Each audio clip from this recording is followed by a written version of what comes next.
what are the local politics in the United States behind President Trump's announcement? He's raised the suggestion before.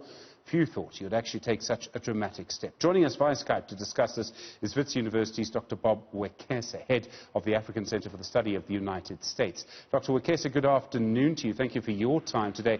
Firstly, talk us through the politics of this. Is Donald Trump just playing to his base here, his political base in the US?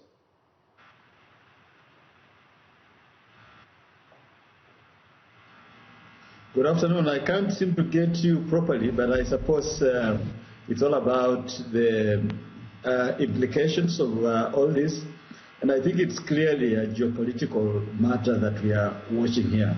You realize that from the word go, President Donald Trump actually labeled this COVID-19 as the Wuhan virus or the Chinese virus, in a manner trying to say that China is the one that has caused the world all this grief.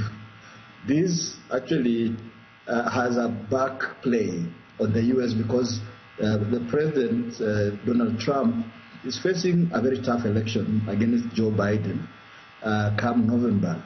And so I think, in my opinion, there's a geopolitical play that has a loop back to local domestic politics in the U.S., where Trump fears that he could do badly at the polls on account of the fact that the U.S. has not handled the COVID-19 and coronavirus pandemic pretty well.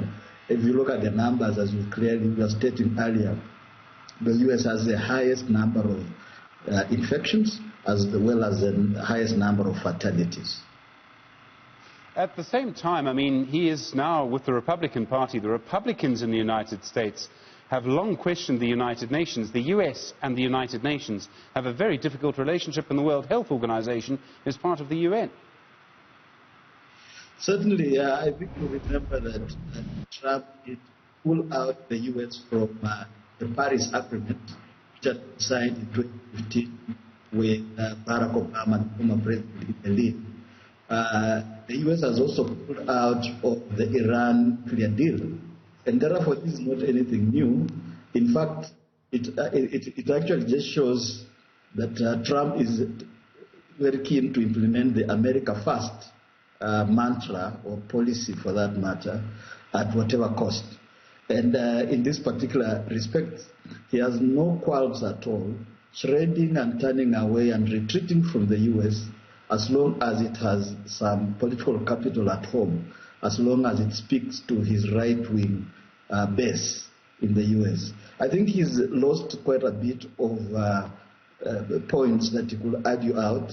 He has to account to American people for the major losses, for the deaths, and for the the economic downturn that they are facing. I think he sees lambasting and going for the World Health Organization as an opportunity for him to actually have a comeback. But of course, as we know, it has great implications for the U.S. globally, as it will actually lose clout among the committee or community of nations for this. Bob Wekesa, the Africa Center for the Study of the United States, do appreciate the time today. Thank you very much indeed.